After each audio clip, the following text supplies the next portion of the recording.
Welcome to Missed Apex Podcast, the #1 independent Formula One podcast in the universe.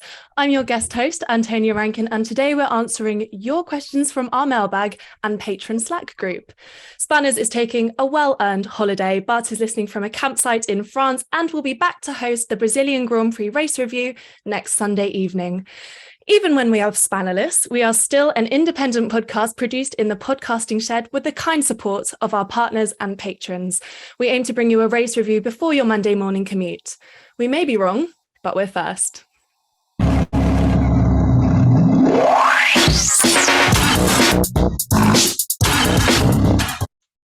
So for this Mailbag show, I have the finest expert panel that Missed Apex has on offer. I am joined by Missed Apex stalwart, Matt Trumpets. Well, thank you very much. I just got to say, to heck with the wait, mandatory underfloor LEDs for 23. An interesting call. We also have motorsports commentator and PR expert, Chris Stevens. Hey, Antonia, it's getting to that time of year once again where I tell everyone it's too early to start celebrating Christmas. I think that's a very valid argument. And making up the numbers, we have the loudest voice in F1 podcasting, Alex Vangeen. Not being super loud tonight because there is a sleeping child next door. Again, understandable. So that's our panel. Now let's get into our mailbag questions. So starting off...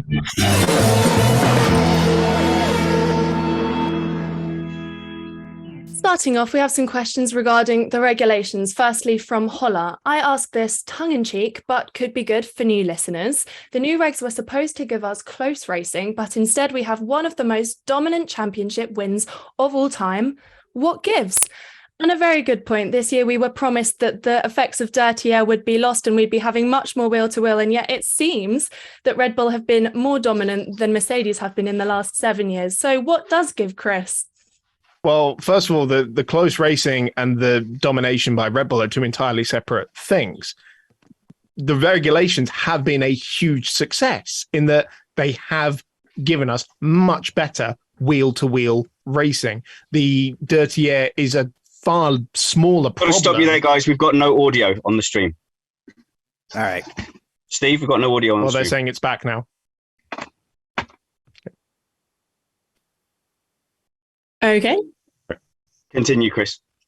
The regulations have been a huge success in that the wheel-to-wheel racing is significantly better because the problem of the dirty air has been significantly reduced. It's not the fault of the regulations that Red Bull and Max Verstappen have nailed it on the head. And I liken it to the 2011 season where KERS and DRS and Pirelli tyres were introduced for the first time across the whole field.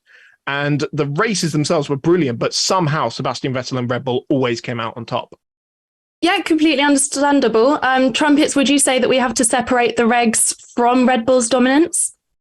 Well, yeah, absolutely. We've had, again, plenty of close racing, but close racing doesn't guarantee a close championship. And the point I would make is that it's actually pretty common at the start of a new regulatory era to see this kind of spread. But all you have to do is look at like the cutoff times for, let's say, the top 10.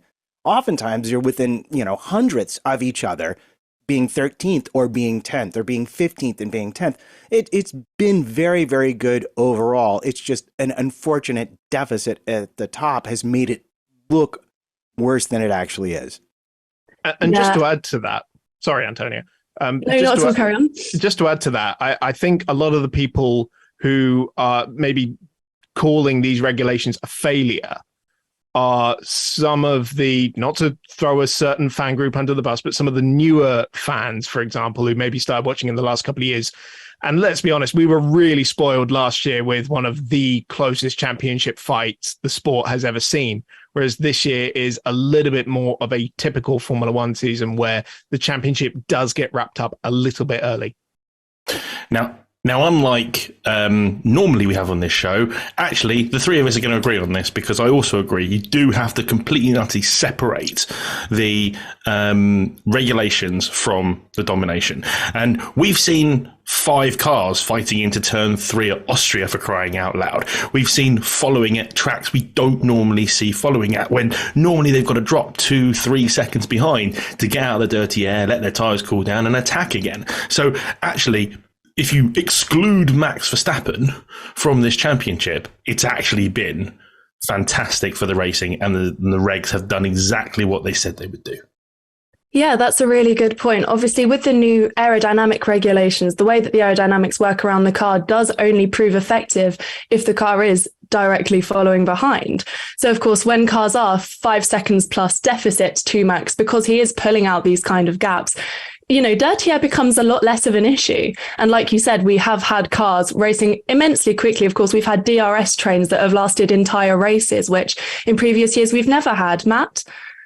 Yeah, well, the other point I want to make is it's really important to remember that this wasn't a runaway championship till we came back and we had the regulation change regarding the plank, which I think is the most important bit, and the floor, which is less important, and also very much looking at it obviously impacted Ferrari. Ferrari lost a lot of time because they couldn't flex the floor the way they had been, which had been helping them with their tire wear. At the same time, you have Red Bull losing 10 kilograms, which is 2 to 3 tenths of lap time along the way. And that flip-flop is really what has led to sort of this appearance of a runaway. But it wasn't a runaway for the first half of the season at all. Yeah, of course. And I mean, at the start of the season, we believed it was a runaway in a completely different direction. We had Ferrari, who were 40 plus points ahead until a few races in, and everyone had immediately ruled out any other teams. I mean, what's your thoughts, Vangeen? On that point, I think Charles Leclerc at one point was 46 points ahead, and a dear Max Verstappen friend of mine commented, "Oh, that's it, championship's over, Ferrari going to walk it." But I think Max had a really firm grasp on the championship before we went to the summer break. But the big difference was, as Matt says, Ferrari had to make big changes due to the new regulation change, and Red Bull had to make none. They managed to improve their car with absolutely no downside to the new regulations, and that just put them that extra skip ahead of the rest of the competition. Would you say then in some ways we as fans have almost been robbed of what could have been a fantastic 2-way or even 3-way if Mercedes were still in the fight? A really great championship battle between constructors at least. No, because Ferrari would have found some way to screw it up, because it hasn't been until the last 3 or 4 races that Ferrari haven't been making mistakes. But they haven't been making mistakes because they've been under no pressure. And that was the thing. All those big mistakes, the Charles Leclerc crash in France, all the various different strategy debacles that they had going on was all under massive pressure. Like when Carlos Sainz was trying to overtake Perez and they're trying to pit him at France. I mean, it's simple, basic stuff that under pressure they just failed on. Would you say that as well, Chris, that it's just been one too many mistakes from Ferrari? Well, I'd say it's 17 too many mistakes from Ferrari this year. But like we would say during the Mercedes era of dominance, you can't blame the team that is dominating, in this case Red Bull, for their success, because they're nailing it. You've got to look at why Ferrari aren't fighting for the championship because they're throwing races left, right, and center. Why Mercedes isn't fighting for the championship because they designed a dog of a car. Yeah, again, completely understandable. What's your thoughts, Trumpets? I would be careful about saying we can't blame Red Bull at all. There have been some decisions recently that suggest that we could blame Red Bull a little bit for this pickle we find ourselves in. But yes, overall, if we ignore the financial regulations and if we ignore whatever else it was that was going on, then yes, they have done the best job. They came with the best concept. They developed it best. Mercedes, trapped by the budget cap. They know what's wrong. They can't fix it this season, so we have to wait on them. And Ferrari actually did a reasonably good job of keeping them in sight, aside from the trackside errors, until we got the change that ruined their aerodynamic concept. And it literally, it's flip-flopped. It's interesting. You think about it. At the beginning of the season, Red Bull was the one with the tight setup window. And now it's Ferrari with that issue. So we can see them do well on single lap pace, but really struggle in a race to keep up. Okay, that's interesting that you mentioned Mercedes. So would you say that if Mercedes could overspend in the budget cap, for example, or if the budget cap wasn't there, that we could have had perhaps a much tighter championship battle? I think it would have been much more likely we would have seen Mercedes win a race. They still would be behind because of the time it took them to understand the problem and be able to fix it. That still would have been nailed on, but they would have been able to do it this season. So that's the big difference. Now they have to wait till next season to do it. Okay, interesting. Vangeen? With regards to Mercedes, the reason they weren't able to do what they wanted to do during the because of the cost cap was down to the fact their philosophy was wrong. Toto Wolff has said it recently, which was the fact that they thought they could run the car on the deck and they couldn't. And because they can't overspend like other teams, they weren't able to fix it in season. We've seen an amazing actual resurgence from them in the last few races with what they've been able to achieve. But hopefully it will bring us back and we'll have another classic Mercedes Red Bull fight next season. Yeah, fantastic point. And okay, right, that's brought us to a very good changing point in terms of the cost cap. We've had another question from Team FBR at Team FBR Racing saying, if it is revealed that Red Bull Racing also broke the cost cap this year, how do you think that the FIA will manage the fallout, and will they apply penalties even further into the future? So I guess considering the severity of the cost cap penalty, obviously now that we know that there's a 10% reduction in the testing time, what are the implications of that for the actual team? What's your thoughts, Chris? Well, I think if it happens particularly 2 years in a row, then they have to start compounding the punishments, because it's clear that a lesson isn't being learnt here. Now, of course, we have to remember that it will take a good 10 months or so after the season has finished before we get any kind of data about who has been spending what in this year's championship. I mean, we've only just gotten to sorting out last year's championship budgets. So it's going to be a long process. So let's reconvene in 12 months and see where we're at. Okay, an interesting point. I think the issue with the aerodynamic testing, at least, is we won't know the severity of that on the teams until next season, when we see how much aerodynamic testing time has potentially impacted their development of the car. What's your thoughts, Trumpets? Well, my thoughts is it's not just next season, because next season is pretty baked in a lot of ways. It'll be the second half, if not later, of next season, and really into 24 is where we might see the impact of these penalties. But Chris, unfortunately, is absolutely correct. How many breaches and how short a period of time is written into the regulations as something that has to be considered when looking at this. So let's just remember, because it is fun to just wag our finger at Red Bull, but let's also remember Aston Martin committed 12 procedural breaches. And a certain cynical attitude might suggest that they were testing the waters in the most creative accounting category to see exactly how far they could go and what they could get away with for next season. So it's not just Red Bull here. It's also Aston Martin that have something on the line. So would you say that these teams, in some ways, we need to see if the punishment awarded has been enough of a deterrent for future seasons? Oh, absolutely. And I think for the FIA too, nobody really knows exactly how much of an impact this is going to have. And I would expect, much like, do you remember when they used to tune the DRS zones? When DRS was brand new and they would say, oh, well, we're going to make it shorter, we're going to make it longer. I feel like these financial penalties, and especially the testing penalties, we're going to go through a phase of them trying to figure out what is appropriate in terms of the impact that it has. Because right now, everybody is kind of guessing at it. Yeah, understandable. I think Chris? what's important to remember as well is that, they have this cut on top of the way that the testing time is already structured to go against the most successful teams. So it's the more testing you get is lower down in the championship. It's complete inverse. So Red Bull were already not on the back foot because they've already got a pretty good grasp on this car, and the regulations, apart from the floor tweaks, are pretty stable. So they do have a good grasp there, but when you add in this extra testing cut, it's just not ideal, and it's a bigger opportunity for Mercedes and Ferrari to try and close down that gap. Okay, what do you think, Vangeen?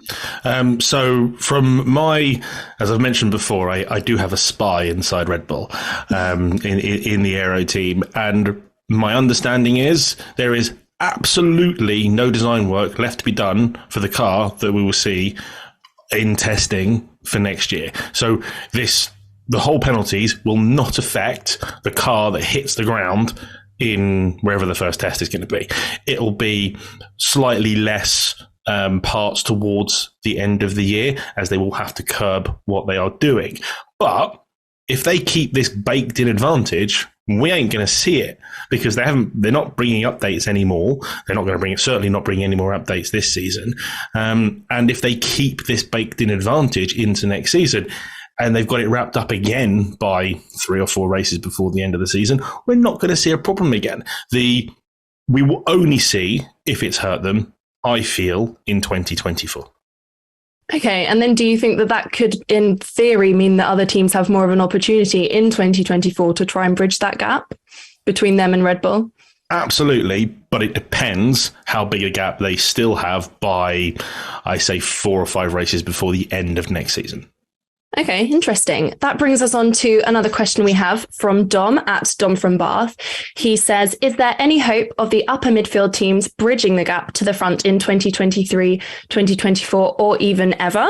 P.S. So pleased to see Antonio hosting. Well, Dom, Antonio is also pleased to see Antonio hosting. Now, what's everyone's thoughts on this? Now I know why you picked that one. Because Matt never does that on Comments of the Week. Trumpets, what's your thoughts? My honest thoughts is it is basically something that's never really happened. So the answer would be no, for a variety of complicated reasons. But if there were teams to do it, it's either going to be, in my opinion, Alpine or McLaren. McLaren has been there. If they get the funding, and maybe their own power unit manufacturer, they could possibly make that happen. Alpine should be able to make that happen because they have their own power. They're a works team. They need the budget and the time. And really here, the problem is time. The big teams have a set of baked-in tools that have let them get far, far, far, far, far ahead. And no budget cap is going to take that away from them. They already own them and use them. Yeah, completely. I think what makes you say Alpine would be up there as well, though? What's special about Alpine? Really, it's the fact that Renault manufactured the power unit for Alpine, so they can work together on the packaging. Okay. A la Mercedes, Honda, and Red Bull, and obviously Ferrari, and Mercedes, I suppose. We could go all the way down the list, but there's a huge built-in advantage to working directly with a power unit manufacturer when you're designing your aerodynamics and when you're designing your power unit. Everybody else is guessing to a certain extent, which is why you see teams like Haas and so on buying lots of parts and following the same general aerodynamic concept. Okay, so teams who have their own power units, for example, Red Bull with the Red Bull powertrain, you think will really have an advantage? That's interesting. Okay, Chris, what do you think? Do you agree? Well, I think, yeah, we're definitely looking at the works teams, and maybe McLaren is the slight exception to the rule because they've, been there before. I mean, obviously, teams move up and down the grid every year. We've seen Mercedes slumming it in the midfield during their earlier years in their Formula One return. Red Bull has fallen down to the midfield team. Ferrari went through a very difficult period in the 80s and the early 90s, for example. And they went a very long time without winning a race, very akin to what McLaren is going through now. Obviously, they're world champions. But of course, we haven't seen that since Lewis Hamilton in 2008 with McLaren, when they were still the de facto Mercedes works team. So you are looking at those works relationships. For me, the difference with Alpine, for example, is that compared to Red Bull, Mercedes, and Ferrari, they are woefully under-resourced as a works team. And that's why we've seen the Renault name up at the front with Fernando Alonso in the mid-2000s. That Enstone team has been successful since then, when it was called Lotus in the early days of the Pirelli era as well. But since then, they just haven't found it, because the task of being at the front has gotten so much greater since the hybrid era started. And I think seeing, a Haas or even Aston Martin, for example, I know that they, are a brand, but they are not a works entry. They are Aston Martin pretty much only in name. Same with Alfa Romeo, with the Sauber team.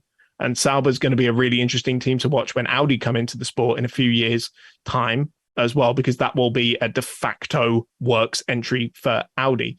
So looking at the teams we have in the midfield now, I would say you can keep your eye on McLaren, because their engine deal with Mercedes is a little bit different to the one that Aston Martin and Williams have.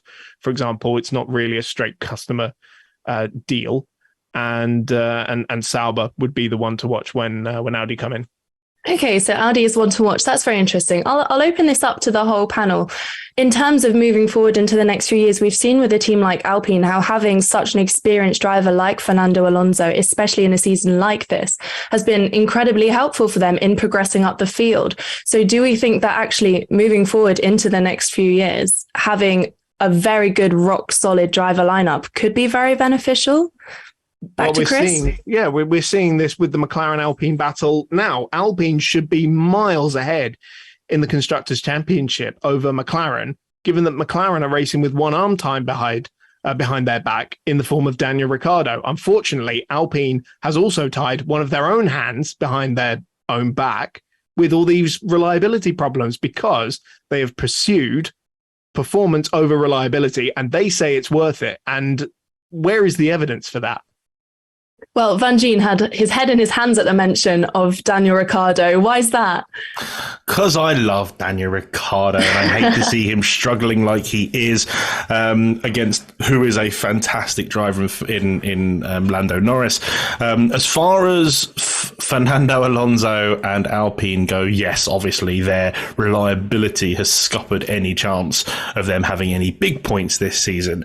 And as Chris was mentioning about Renault back in the late noughties, where they racked up their titles. I believed that team could come back when they first came back into the sport. They've moved a little bit further forward. I expected them to be much further forward, if I'm brutally honest, of where they are, because that Enstone-based team is such a hive of excellence in the past that we expected to see more of them. Where we talk about driver lineups, yes, I totally agree. Teams like Haas would perform so much better if they had two top line drivers. It's why I think Danny Rick should be taking that seat rather than bringing Nico Hülkenberg back off the shelf. Okay, interesting. Trumpets, what do you think? Well, I wish to defend Renault. Okay, we have a sympathizer. Now, I wish to defend Viry for their choice to bake performance into their engine, because, as Chris has helpfully not reminded anyone, these regulations are now frozen until 2026. So if you didn't bake in 3 years worth of incremental gains to your power unit, then you are going to be woefully behind by the time we get to 2026. And to answer your question, when will we know? Well, we'll know when the reliability upgrades start working. This year, they've had, I think, 8 DNFs across the two drivers, if memory serves me correctly. They are still beating McLaren easily. And McLaren have very helpfully chosen a rookie to Formula One to help them score points next season. So I just... Like I said, if you ask me who's best position, it's going to be Alpine, because they have the deal with Renault. They're a works manufacturer. Chris mentions the lack of resource, but the money's being spent over time. They should catch up. That's what I would say.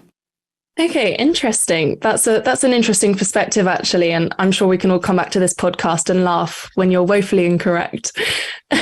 Yeah. Anyway, moving on to the importance of a driver lineup, we've got a question in from Jake Mills asking, would Mac be best served to go into 2023 with a clear 1-2 driver lineup, akin to Red Bull Racing with Max 1, Checo 2, knowing their main competition will always maximize a single driver's outcome, especially believing the performance gap through next year is expected to be much smaller. So, of course, we've seen with Mercedes, they've not only got two drivers who are very hungry for championships, but also two very British drivers in a German team. And I certainly before have been very vocal about how I don't think that long term that's the most viable of partnerships, but I could be proven wrong. What do you think, Chris? Short answer, yes. Long answer, the long answer is George Russell is never, ever going to sit down for that. What they have done is they have put possibly one of the greatest drivers this sport has ever seen with a feisty youngster who wants to prove himself and will not sit down and be second best. And unlike, all the drivers will say this. Everyone who's been Max Verstappen's teammate says, I'm not going to play second fiddle to Max Verstappen. And they do fundamentally because they are not as good as he is. But George Russell has proven in this tumultuous period for Mercedes that he can go toe-to-toe with Lewis Hamilton on his day, not just on his day. And he's fought him quite consistently this season. I think performing a lot better than most people expected. Will that continue when Mercedes begins to find its feet?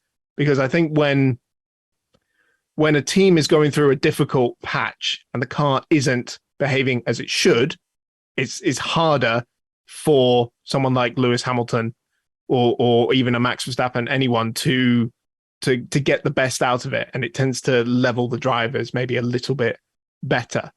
But they are going to be trying to put resources between the two of them. There's going to be races where George is ahead or where Lewis is ahead, and they're going to take points away from each other, I think. Okay, well, I'm sure Vangeen will have no problem in telling you how wrong he believes you are. Go on. Well, I'll start with telling him he's right in the first statement that he made, which is yes. If you're going to fight Red Bull, who clearly favour one driver, yes, you can't have two drivers taking points away from each other. Okay, if you just want to win the constructors, absolutely, Lewis and George on equal measure, as long as they don't take each other out, absolutely perfect. However, again, Chris is right. There is no way George will just back down from that fight. I think if Toto was to tell George that he has to take second fiddle to Lewis, he'll walk. I genuinely believe that because he's not there to just be alongside. However, we have been misled by the points between Lewis and George this season. It is no secret that once they figured out that car was garbage at the beginning of the season, that Lewis was very much focusing on the setup and focusing on developing the car, carrying a couple of kilos worth of sensors every single race. Once the car got sorted, and after the summer break, and after Lewis sent himself airborne at Belgium, George has been nowhere near him. Okay, he's got close in qualifying, out-qualified him for the last race. As far as race pace is concerned, we are seeing a scarily similar story to what we have always seen with Lewis Hamilton and his teammates. They can get close in qualifying, but relentless pace, lap after lap after lap. Lewis shows why he is a 7-time world champion. Yeah, I think Lewis's experience, when contrasted with George's just pure fierce hunger for race wins, it's a very interesting dynamic that they've got going on there. Just going back to what you said about how Red Bull do have a very clear first and second driver, I think it's very interesting how well Sergio Perez seems to have settled into that role. I think we can all agree he's really taken it and run with it exactly as he was meant to. Red Bull seem to have found the X factor that they've been kind of chopping and changing, looking for the past few years. Matt, what do you think? Do you think Checo's been doing a good job this year? Do I think he's been doing a good job this year? Yeah, absolutely. He's doing exactly what he's been paid to do. Do I think Albon would have done a similar job? Well, you know my views on this subject. Yeah, probably so at this point.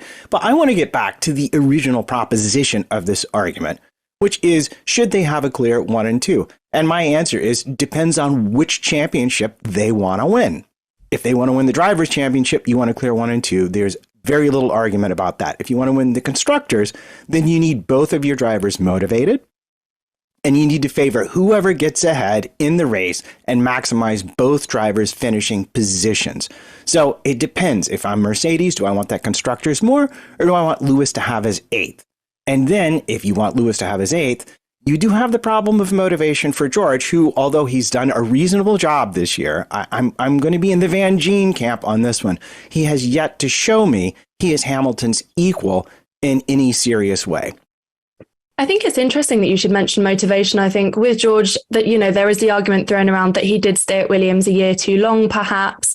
Obviously, going into next year, it'll be his second season with Mercedes. Would you then, given the opportunity to put a 1-2, would you then put him as the second driver then to Lewis?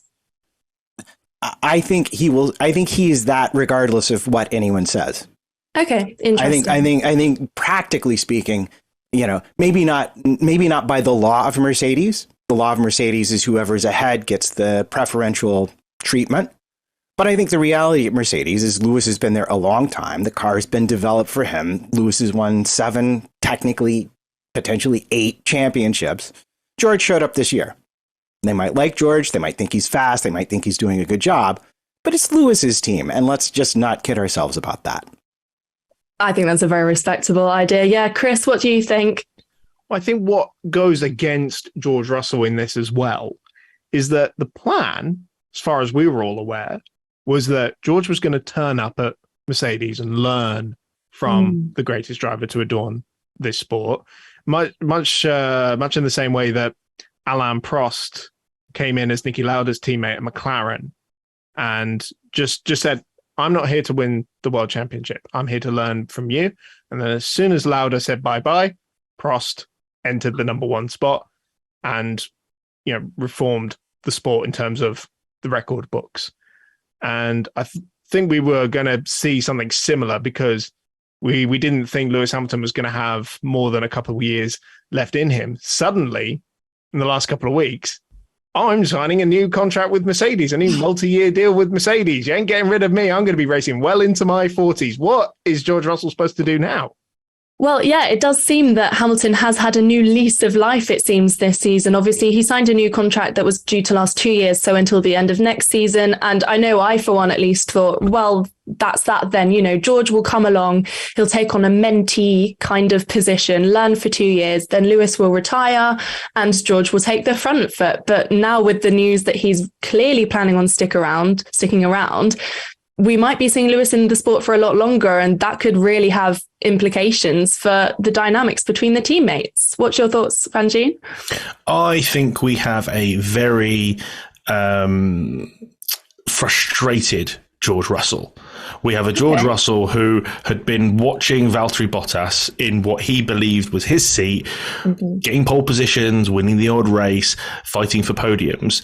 And then all of a sudden he's jumped to the Mercedes and he can't get better than 5th. And then the odd podium when Ferrari messes everything up. And then he's been buoyed by the fact that he's beating his 7-time world champion teammate. And then all of a sudden, Lewis has come on strong. So I think he's very frustrated. And that was the whole thing was, I think if Merck had been better this season, I think George would have been happy to sit behind Lewis, let Lewis get his 8th, and Lewis would dance off into the sunset. And that was very much, I think, the plan. Lewis was supposed to retire, and then George was supposed to take the de facto number 1. And now George is thinking, damn, that's not happening. And I now do genuinely have to go and beat Lewis. But it is, as Matt says, it is Lewis's team. And it's hard to take that away because if it's close and if it's between Mercedes and Red Bull being Max, who are they going to put against him? Well, that's a very good point. And I think it's really interesting, actually, that you mentioned Ferrari and kind of a lot of teams do have, unfortunately this season, the success of a lot of teams is dependent on the misfortune of a lot of the other teams. So let's move it on to another question now. We've got one from Osliam, who asks us which team outside of the big three will be the first to win a championship, because obviously this season at least it's been a huge amount of focus on the top three, and even Mercedes have kind of been the best of the rest for the majority of the season. So if we just go through the panel, what's our top bet for the first out of the top three? Chris? I think the others will probably say the same, apart from Matt, because he'll choose Alpine, but I'm going to say McLaren. Okay, what makes you say McLaren? I think of the current teams outside of the top three, they are the best equipped, the best resourced, and probably the team with the best long-term prospects. Because when you look at the other teams, Aston Martin doesn't seem to be making the same tracks that we expected. I know they've got a lot of resources that are in development, their new wind tunnel, new headquarters, and all these things that are happening at Silverstone at the moment. But I'll believe that when I see it. Sauber, yeah, they've got an engine work still coming up, but maybe they don't have what it takes to challenge the top three. Haas, I probably won't be in the sport by the end of the decade, I would imagine. And when I look at the other teams, I don't see that plan, but I can see McLaren returning to its former glory. Yeah, I mean, in the last few years, they've definitely been up there. I think, was it 2020 that they got third or fourth in the championship? They're not miles off. So I think that's a pretty reasonable thing. Now, is Matt going to come in and tell us that it's going to be Alpine?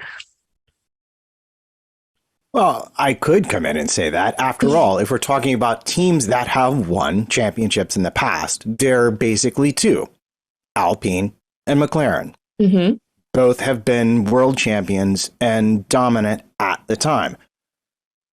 But if you ask me the closest one, if McLaren fails to get an engine partner, I'm actually going to say Aston Martin. How interesting. Go on. Because I think, looking at what they've done this season, they've stolen a big chunk of Red Bull's aerodynamics department. Mm-hmm. They're clearly committed to taking every rule as far as it can go, and maybe occasionally beyond. Slightly further. Yes, exactly. But what I see them potentially having is the wherewithal under Lawrence to get their own engine deal. And I would say to you that if you really ask me to answer this question, I'll say whichever of those three gets the engine deal soonest. And of course, I guess we can't overlook Sauber at this point because they have one coming in 26. But I would say if you don't have your own engine deal, you're not winning a championship. Okay, interesting. Vangeen, what's your take on this? Well, I did think Matt was going to steal mine, but instead he went the complete wrong way and is completely wrong because, unfortunately, Mr. Stroll has too much faith in his son. And, I mean, Fernando Alonso is going to turn up at that team and burn it to the ground like he does with every other team that he ever joins, especially one that's going to definitely favour the other driver. I think is a crazy, crazy call from Aston Martin. Now, mine does come with a big caveat. Okay, as long as they have the budget and the funding and a crap is given about being in the sport, I'm going with Audi. Now, I don't like the guys that Audi are taking when they come into 2026. I was very much expecting them to bring in their own complete from the ground up works team. And that's not happening, unfortunately. But if all of a sudden their engine is good, because that's the key factor here. If the engine is good when it hits the ground and they all of a sudden think, ooh, we've got a shot here, pile everything into it, buy out Sauber, I think the next team to win a championship, probably maybe close to the turn of the decade, is Audi. Okay, so you're saying they're not going to necessarily come in and storm it, but they might build their way up there? Absolutely. I think they'll dip their toe in the water. It all depends on if that engine's good. If they turn up and they've got a Honda type deal going on, I think they'll run away very, very quickly.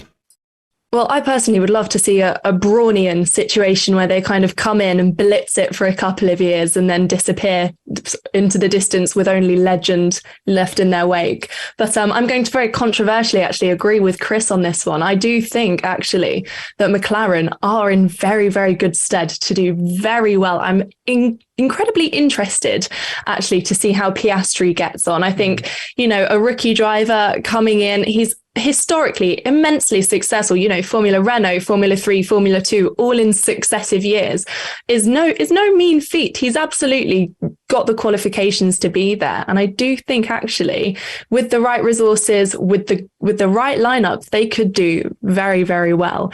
And that brings us on to another round of panel fire and go questions. Coming from David, we've been asked which, if any, rookies in 2023 will beat their teammates. Now, I'm going to start this one off, and I won't lie, I would be very surprised not to see Piastri and Lando Norris have a great kind of head-to-head season next year. Is anyone going to disagree with me on that?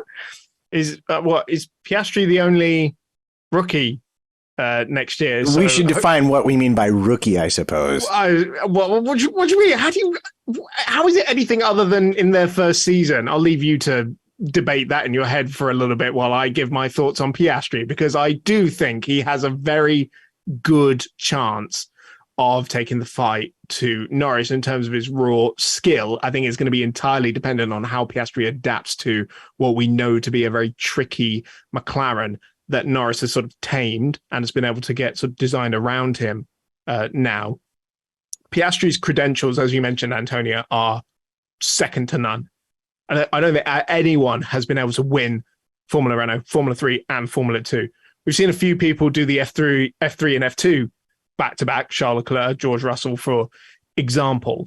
But to do it in all three of those years. Phenomenal. As well, yeah. So if he isn't on Norris's pace, then I don't think we can really blame the driver.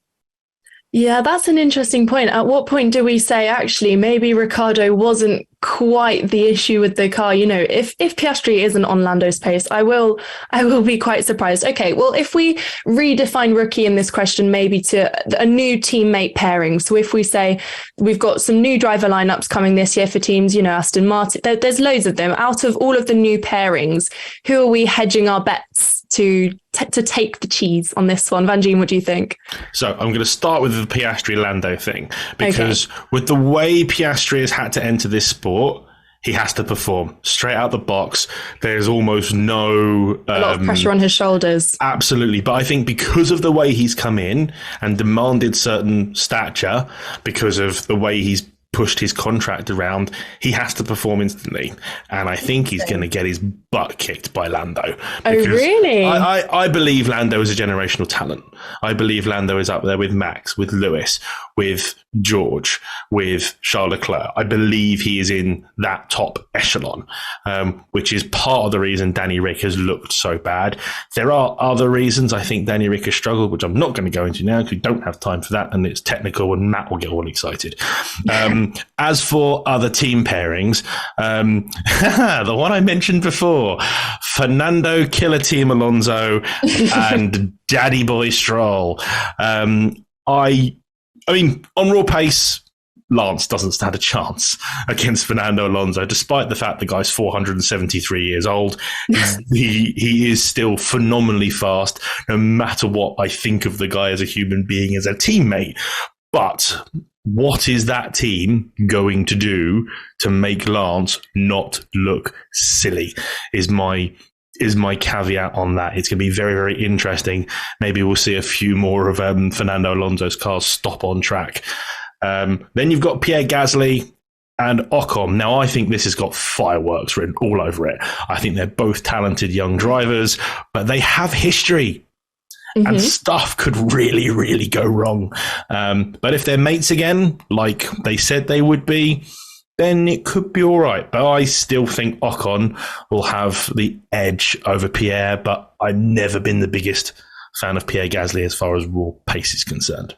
You know Chris. what? I was waiting for somebody to mention these two, the Frenchmen butting heads. I am so excited to see how these two get on. Like you said, there have been some fireworks in the past, and I think we could have such an interesting battle between them. That will make our second nationality pair up on the grid, obviously, as well as the Mercedes boys. I think we could really see some great racing between them and some real nitty gritty. What do you think, Matt? Well, I think we could. My honest opinion agrees with Jeansy for the simple fact that Ocon's been at the team for a couple of years now and knows it. And Gasly's coming to a new team. And I think that's just going to be a disadvantage, regardless of what you think of them as drivers. I think Ocon has the advantage. And I know everyone is predicting fireworks, and I'm not going to say it's not going to happen. But I mean, honestly, Ocon's been at a team with Fernando Alonso for 2 years. And we haven't really seen a lot of toys being thrown out of the pram from either of them. So, yeah, like I get it's a good dramatic narrative setup, the history between them. But the reality on the ground, especially from Ocon and Alonso, suggests to me that they're both probably capable of being professionals. The person that nobody is talking about, and when they said rookies, my sense was anyone who's in their first year or two, or maybe 3. Like if Schumacher stuck around, maybe. But the pairing I want to talk about is Joe and Bottas. I am fascinated by what's going to happen there, because Joe went through a period of time looking to be equal to him, and then all of a sudden Bottas has turned back up, and I don't really know what's going on there. But if you ask me, like who might outpoint the other one, I think Joe might actually weirdly have an interesting shot at outpointing Bottas next season. Okay, so even with Bottas's phenomenal record at the front of the field, do you think Joe could really pull a sneaky on him? Yeah, I think that he could, because Joe, instead of focusing on single lap pace, has been working very much on being consistent and doing the things you need to do well in races in an era where qualifying matters less, while doing those other things therefore matters a lot more. And we've seen him have a set of good races finishing much better than Bottas, where Bottas has done things like, I'm just going to drive into the gravel at Coda because oopsies. So like, I don't know if he's distracted or he's thinking about his next bike race or what, but it's interesting to me that they could be similar on performance time to time. And I want to see more out of Joe. I want to see like a proper challenge next season. Well, to be fair, I do think we can all agree. I mean, I at least was certainly guilty of this. I criminally underestimated Joe Guan Yu coming into his Formula One career. I mean, I wasn't expecting him to fail per se, but I wasn't expecting him just to slot into the team as well as he has done. He doesn't feel like a rookie. He does feel like he's got great chemistry with the car, great chemistry driving wise with Bottas, and it does feel, you're right, like he has slotted in very nicely. No, completely agree. Okay, right, let's move on. We've got a question from Weitzer van Brumbrum. And he said, sometimes this season, it feels like it's only controversy that grabs the attention. What was the one thing you really loved and liked about F1 this season? Let's go through our panel. Vangeen, what do you think? What's your one thing?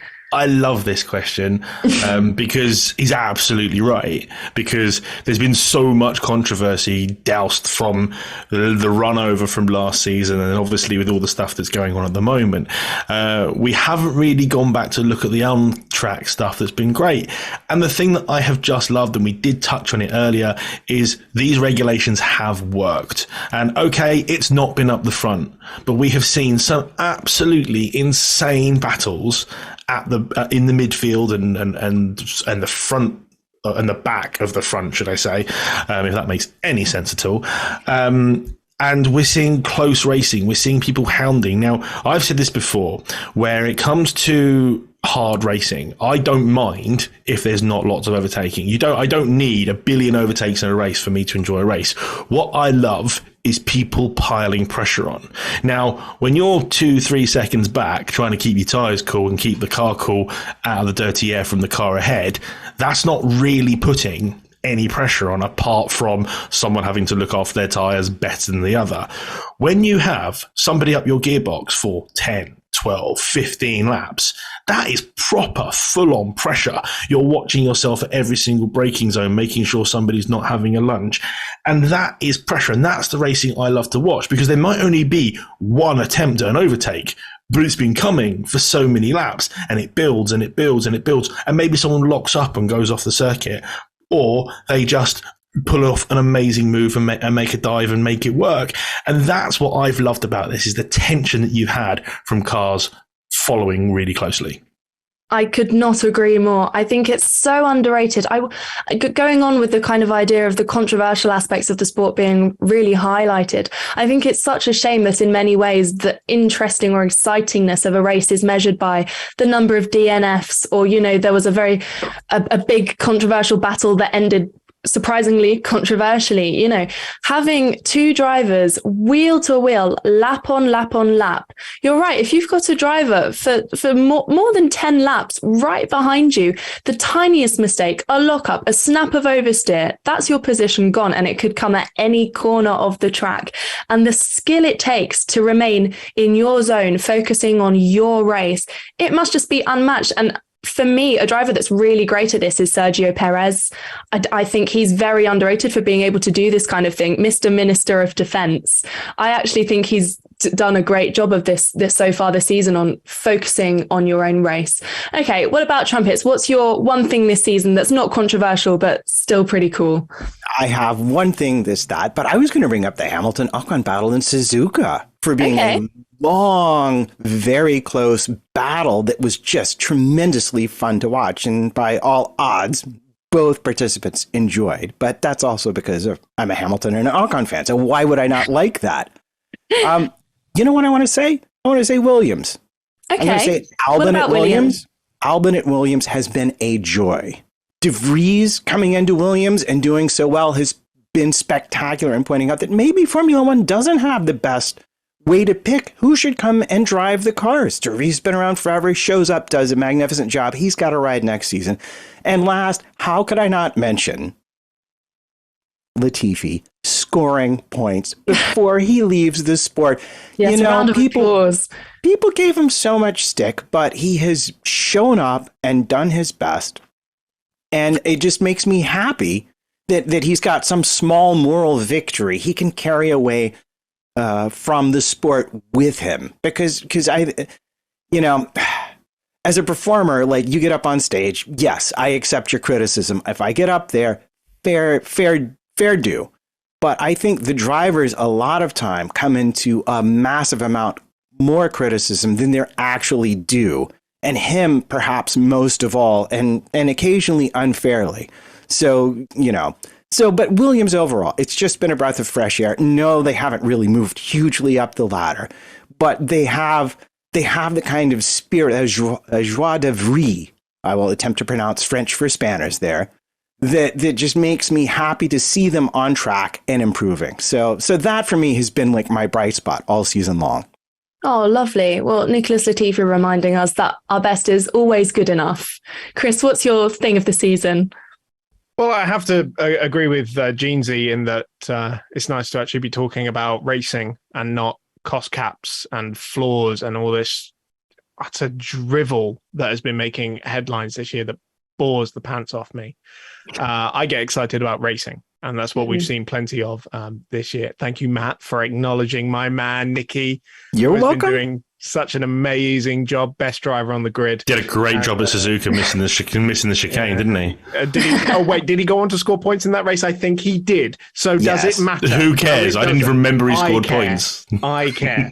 Well, do you want to think? Speaking of forgetting, I've totally forgotten that Logan Sargent and Nick de Vries are joining the grid next year. So that goes to show how much I've been paying attention. But to answer the question at hand, I would have to go right back to the beginning of the season when we had Ferrari and Red Bull separated by practically nothing. We were getting a proper championship fight.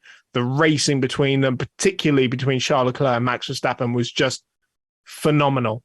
And it was pure Formula One. And to get that at the very beginning of a new regulation cycle is incredibly rare. Yeah, that's a really good point. I'm really glad you've brought that up. I think, especially with the sensationalism that has surrounded the sport, at least in the last few seasons, it was so fantastic to just see some true, pure racing, and I must say, fantastic to see Ferrari up there again. And that's why I think it was so sad to see them kind of drift away from the championship over the course of the season. Because, of course, in recent years, given how long the seasons are beginning to get, if there is a gap at the start of the season, it is then exacerbated over the course of the season, because we've now got over 20 races over the course of the season. Championship records are being broken. Of course, Max getting the wins record for the season. Will he get 16 race wins? We'll see, I suppose. But it is easier to do that with more races in the season. And so to that tune, we had a question from Tim Rudd, who has asked, how would the panel, from JP, just SP, what is our ideal season? So number of races, spanning over how long, any must-have tracks and tracks that you would blacklist from your F1 season, and where do you start the season and where is your finale? So again, the races are becoming more and more every season in F1, it seems. How many races is too many? What's our thoughts, Chris? Back to you. Yeah, so to what I was saying earlier about all the things I've forgotten about this season, I mean, I was going through TikTok the other day, and this guy was going, the Spanish Grand Prix was amazing. And normally I'd be like, yeah, it was, wasn't it? And I had to go, Spanish, oh God, what happened at the Spanish Grand Prix this year? That is a sign that there are too many races. If people like us start forgetting what's happened in this season, I can't remember half of it. And for me, it's way, way too long now. I would scale it back to how many? Choose the number. 18 races. Tops. Okay. Go back to making a Grand Prix feel like a special event and not just like Monday Night Football.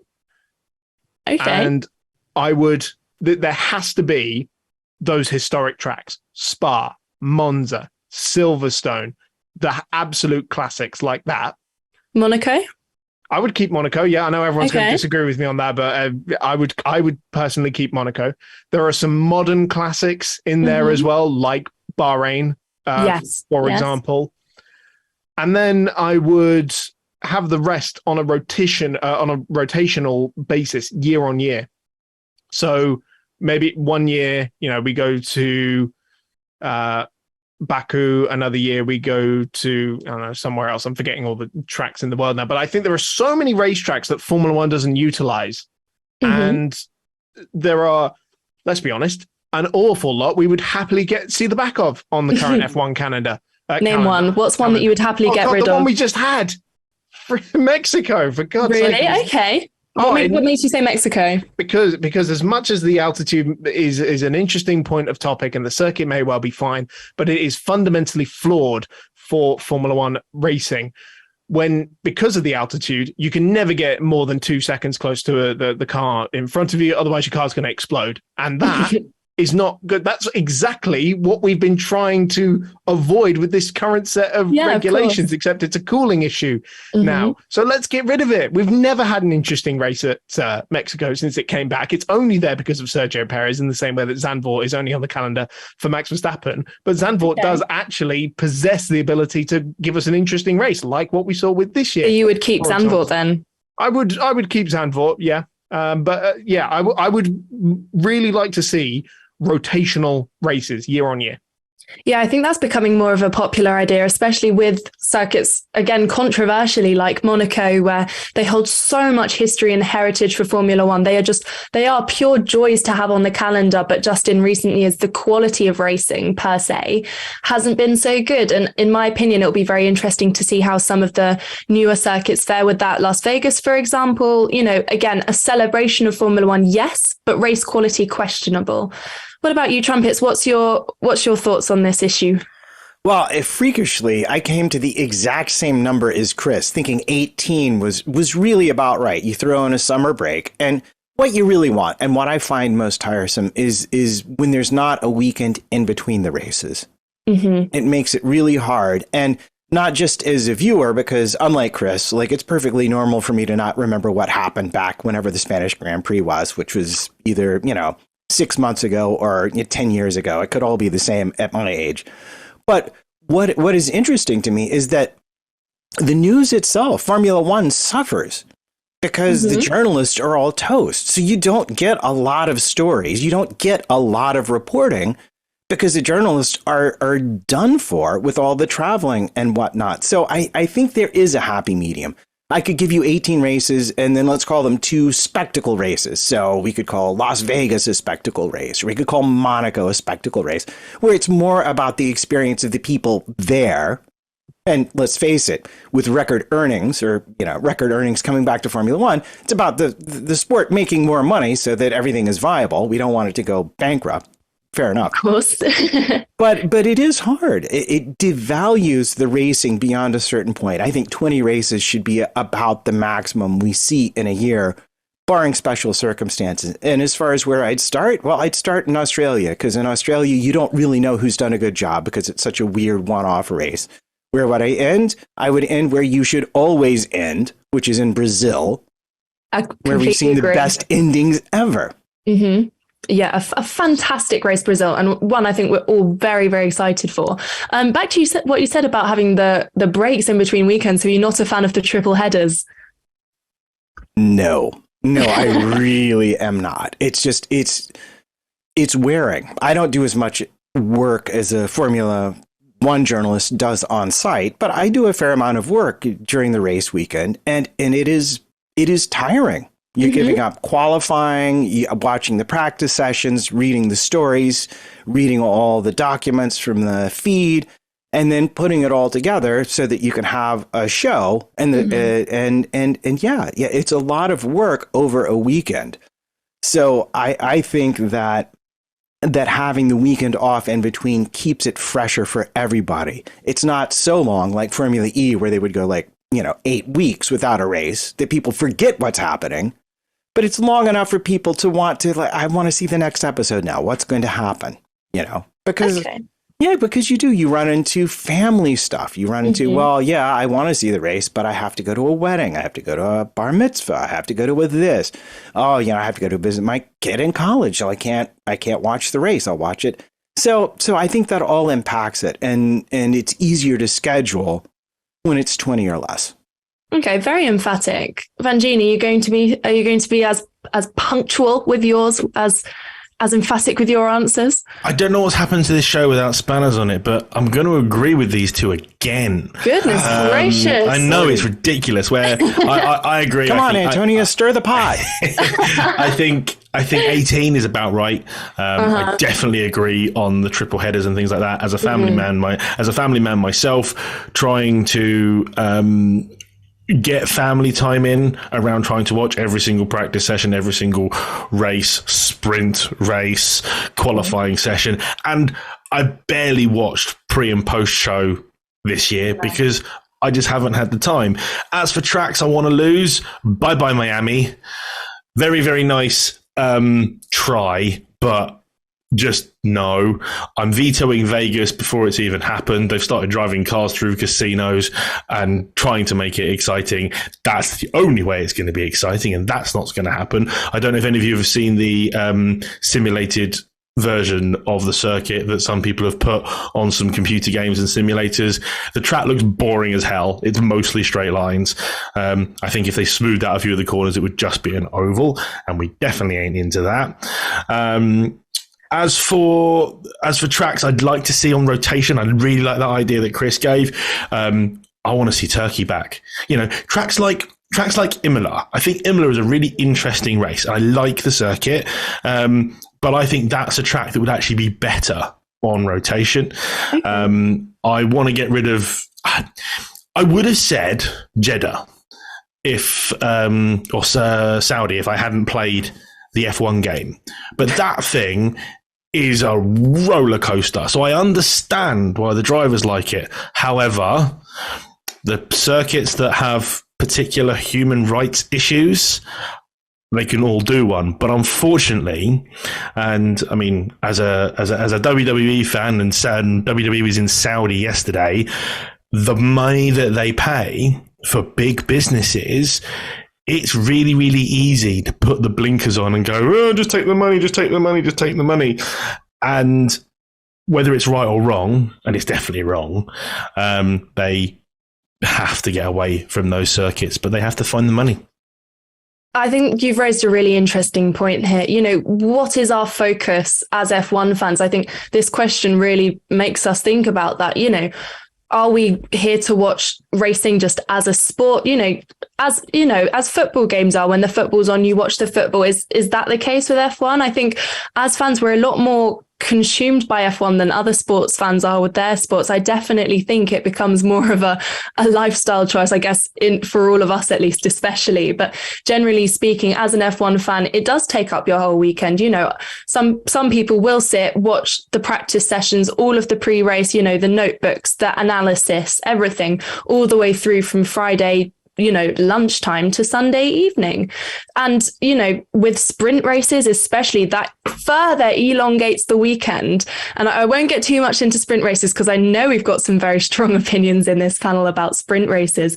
However, if we are looking into the future where we do have more sprint races on top of, say, a 24 race calendar, having then sprint races on top of that does just seem ridiculous, you know, because we forget with these drivers how physical their pursuits are. You know, they are truly athletes, and having to see them go through 20 something odd races per season, plus all of the practice sessions, plus all of the media they do, and all of the everything aside from that, it does just seem a lot.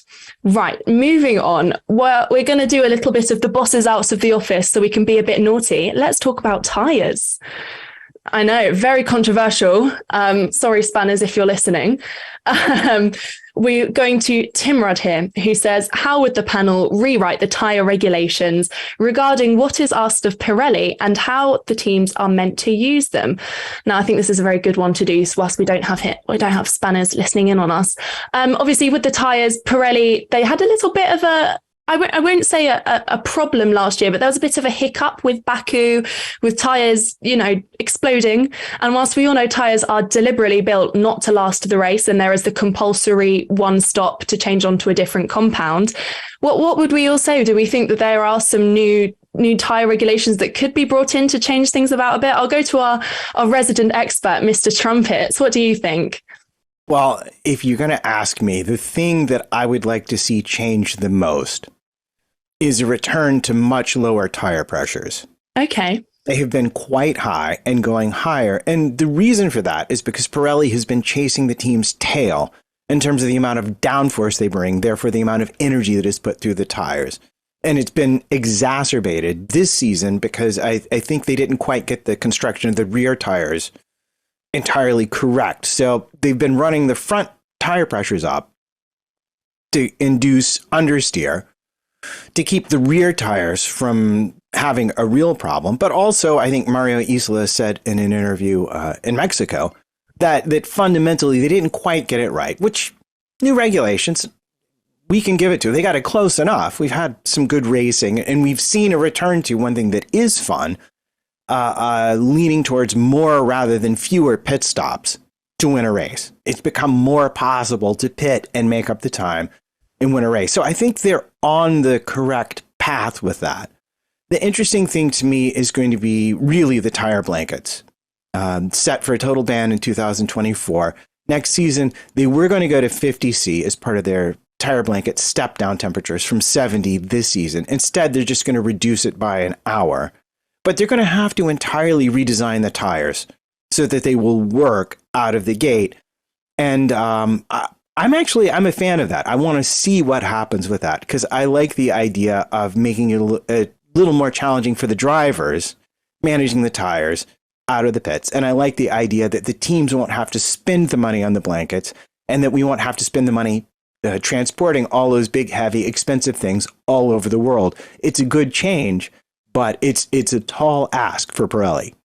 Yeah, of course, changing the rules from 3 hours of blanket use to 2 hours seems like a very small thing, but it actually could have some pretty big impacts on how the tyre warm-up goes. Max Verstappen, a direct quote, said that it could lead to, quote, a lot of crashes. This does potentially have a big impact on lap times, on tyre warm-up. If the cars are going out, especially on the harder tyres, on cold, hard tyres, that's going to take a good couple of out laps almost to kind of get them up to temperature. Chris, what do you think? I'm all for the tyre blanket ban. If these people are saying is a mistake or is going to cause problems, need to go and watch F2 because they have no problem with it whatsoever. Neither do a lot of championships that also do not run tyre blankets. You could maybe argue Formula One's a different kettle of fish, but they're the greatest drivers in the world, so they should be able to handle it. I would either, with the tyres, make them wear quicker because we need more strategic variety in races, and it needs to be to a point where it's worth making a second pit stop, which a lot of the times it isn't at the moment. Ever since they've reduced the pit lane speed from 100 to 80 kilometers an hour, or even 60 kilometers an hour in some of the pit lanes, the tighter ones in Singapore and Australia, for example, after Mark Webber lost a wheel that hit a cameraman in 2013, the idea of making extra stops has been really pushed back because you lose so much more time in the pits now. So they either need to increase the benefit of making a second stop, or we stick with what we got and they just remove this idea that you have to do a tire change. If somebody wants to do a hard tire all the way through the race, or two people want to use two mediums in a race, let that fan out, because it's a system that they ran in the past and it seemed to work quite well. Well, as we've said, I think that could really lead to some very interesting discourse over the next few years. We've obviously got some very interesting new changes, not just next season, but with these tyre issues and with the new engine manufacturers, it seems we have a lot to look forward to in the next few seasons. Okay, everyone. Well, I think we're going to end it there. Thank you so much for sending in all of your questions. We always have so much fun unpacking all of these. We will be back next Sunday for the Brazil race review, where Spanners will be back and no doubt reeling from our tyre talk. How dare we? But that's all from us. Thank you so much for tuning in, and we will see you all very, very soon. Thanks, guys.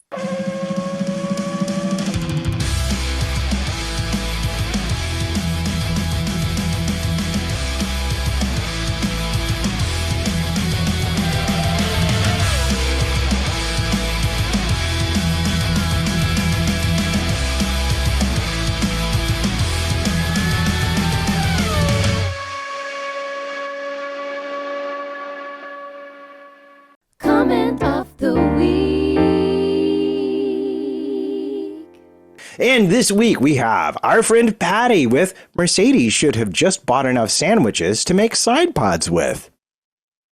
No idea what that's about. Maria Klados is in with Russell is transforming to a British Hulkenberg, which is that a compliment? I don't know. Mike Stoner, just have one race, but make it 8 months long. Stuart Neal is, we need a race on Christmas Day and New Year's Day. I'm not going to ask him how his family life is. And last of all, we have Aphilamel in with, who's Spanners? In response to your excellent job of hosting. And I will say, judging the panel's reaction, it's a close one, but I'm going to have to go with our friend Patty. Mercedes should have just bought enough sandwiches to make side pods with. Comment of the week.